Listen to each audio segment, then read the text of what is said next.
ท่านทองสวรรค์พรหมวิหารรองนายกรัฐมนตรีกระทรวงการต่างประเทศแห่งสาธารณรัฐประชาธิปไตยประชาชนลาวเข้าร่วมพิธีลงนามเอกสารเข้าเป็นภาคีของสนธิสัญญาไม่ติดจิตและการร่วมมือในอาเซียนตะวันออกเฉียงใต้และกองประชุมระดับสูงของบรรดาภาคีสนธิสัญญาดังกล่าว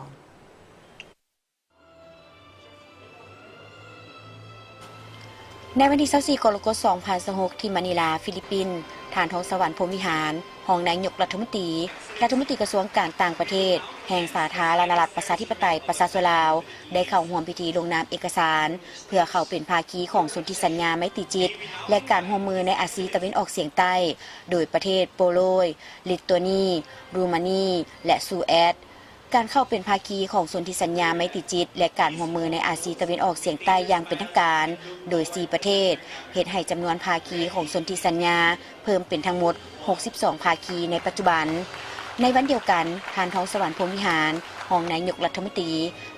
กระทรวงการต่างประเทศได้นำพาคณะเข้าร่วมกองประชุมระดับสูงของภาคีสนธิสัญญาไมตรีจิตและการร่วมมือในอาเซียนตะวันออกเฉียงใต้เป็นหนึ่งในกิจกรรมเพื่อเฉลิมฉลองครบรอบ50 ปีแห่งการสร้างตั้งสนธิสัญญาดังกล่าวกองประชุมแบ่งออกเป็น3ภาคย่อยคือการป้องกันข้อขัดแย้งและการทูตป้องกันเหตุการเพิ่มทวีการร่วมมือด้านความมั่นคงทางทะเลและการเพิ่มทวีการร่วมมือเพื่อหับมือกับภัยข่มขู่และข้อสิ่งท้าทายต่างๆที่อาจเกิดขึ้นเป็นต้นอาชญากรรมข้ามชาติการฉ้อโกงหลอกลวงทางออนไลน์การค้าขายยาเสพติดการฆ่ามนุษย์ภัยพิบัติทางธรรมชาติและอื่นๆซึ่งคณะผู้แทนลาวได้เข้าร่วมกล่าวคำเห็นในกองประชุมระดับสูงดังกล่าวในภาคที่3การจัดกองประชุมระดับสูงของภาคีสนธิสัญญาไมตรีจิตและการร่วมมือในอาเซียนตะวันออกเฉียงใต้ครั้งนี้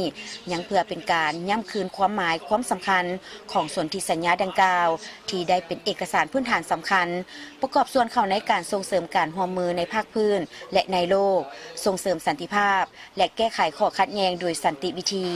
พร้อมนี้ในภาคสนทนาย่อยต่างๆบรรดาประเทศภาคีของสนธิสัญญาไมตรีจิตและการร่วมมือในอาเซียนตะวันออกเฉียงใต้ได้ย้ำคืนการยึดมั่นหลักการพื้นฐานของสนธิสัญญาก็คือการเคารพอำนาจอธิปไตยและพื้นแผ่นดินอันครบถ้วนการบ่แทรกแซงกิจการภายในของกันและกันแก้ไขข้อขัดแย้งโดยสันติวิธีบ่ใช้การข่มขู่หรือใช้กำลังและการร่วมมือเพื่อการพัฒนาของภาคพื้น